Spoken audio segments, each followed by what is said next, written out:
আসসালামু আলাইকুম সুপ্রিয় দর্শক।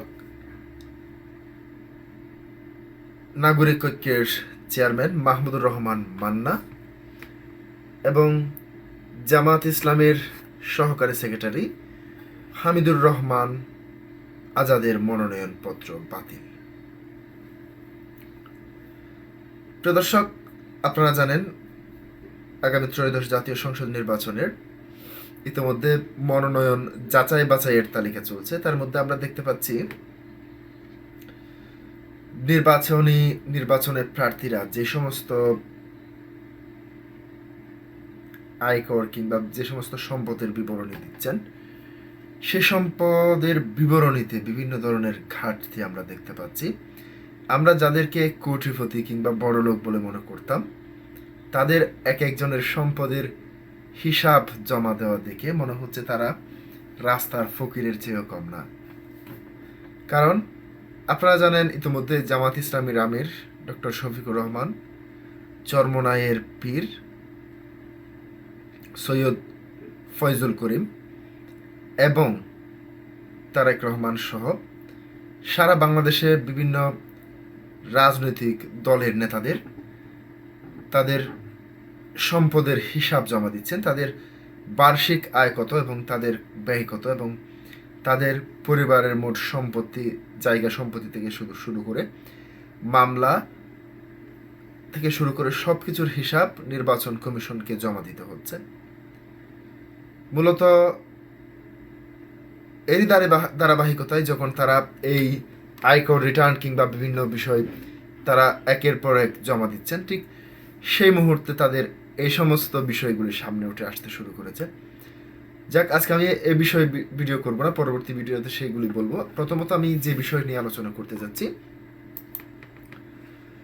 জামাতের সহকারী সেক্রেটারি হামিদুর রহমান আজাদের মনোনয়নপত্র বাতিল করেছে নির্বাচন কমিশন। কিন্তু কেন, সেটি আমি আপনাদেরকে দৈনিক ইত্তেফাক থেকে সরাসরি আপনাদের সামনে তুলে ধরছি। কক্সবাজার, মহেশখালী ও কুতুবদিয়া আসনের বাংলাদেশ জামাতে ইসলামের প্রার্থী ও দলটির সহকারী secretary general SM. Hamidur Rahman আজাদের মনোনয়নপত্র বাতিল ঘোষণা করা হয়েছে। শুক্রবার 2 জানুয়ারি বিকেল 5টায় কক্সবাজার জেলা প্রশাসকের কার্যালয়ে মনোনয়নপত্র যাচাই বাছাইয়ের সময় মামলা সংক্রান্ত জটিলতার কারণে প্রথমে তার মনোনয়ন স্থগিত করা হয়। পরে কাগজপত্র ও মামলার জটিলতা পর্যালোচনা শেষে জেলা প্রশাসক ও জেলা রিটার্নিং কর্মকর্তা আব্দুল মান্নান আনুষ্ঠানিকভাবে মনোনয়নপত্র বাতিল ঘোষণা করেন। জেলা রিটার্নিং কর্মকর্তা জানান, মনোনয়ন বাতিলের সিদ্ধান্তের বিরুদ্ধে আগামী 5 জানুয়ারি থেকে 11 জানুয়ারি পর্যন্ত নির্বাচন কমিশনে আপিল করার সুযোগ রয়েছে।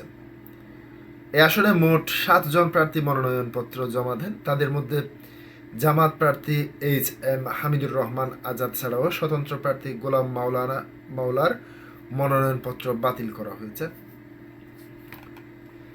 কক্সবাজার 2 আসনে যেমন প্রার্থীর মনোনয়নপত্র বৈধ ঘোষণা করা হয়েছে, তারা হলেন আলমগীর মোহাম্মদ মাহফুজউল্লাহ ফরিদ বিএনপি, জিয়াউল হক ইসলামী আন্দোলন বাংলাদেশ এবং ওবায়দুল কাদের নদভী বাংলাদেশ খেলাফত মজলিস, এইচ.এম.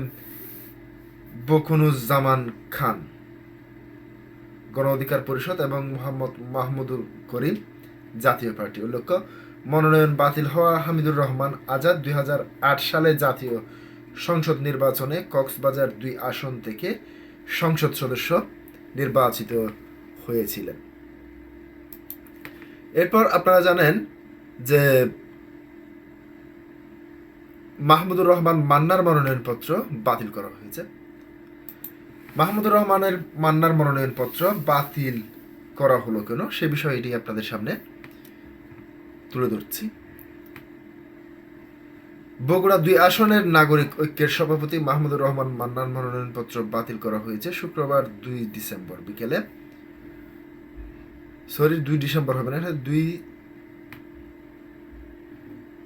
জানুয়ারি হবে, 3টার দিকে জেলা প্রশাসক ও রিটার্নিং কর্মকর্তা মোহাম্মদ তৌফিকুর রহমান মনোনয়নপত্র যাচাই বাছাই শেষে এ ঘোষণা দেন।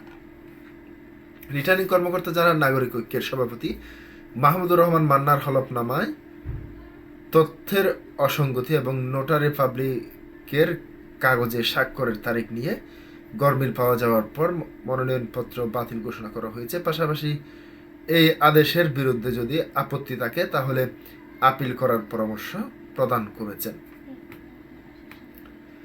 এছাড়াও 2 আসনে জাতীয় পার্টির সাবেক সংসদ সদস্য শরীফুল ইসলাম জিন্নাহর মনোনয়নপত্র বাতিল ঘোষণা করা হয়েছে। শরীফুল ইসলাম জিন্নাহ তার হলফনামার সঙ্গে সম্পদের বিবরণী সংক্রান্ত নির্ধারিত ফরম বাতিল করেননি। তাছাড়া বাতিল করা হয়েছে সেলিম সরকার, গণ অধিকার পরিষদ এবং রেজাউল করিম তালুকদার স্বতন্ত্র মনোনয়নপত্র এবং মনোনয়নপত্র বাতিলের ফলে বগুড়া 2 আসনে বিএনপির প্রতিদ্বন্দ্বিতার পরিবর্তন এসেছে। যাচাই বাছাই শেষে বাকি প্রার্থীদের বিষয়ে সিদ্ধান্ত জানানো হয়েছে বলে জানিয়েছেন জেলা কর্মকর্তা। প্রিয় দর্শক, আজকে পর্যন্তই। আসসালামু আলাইকুম ওয়া রাহমাতুল্লাহ।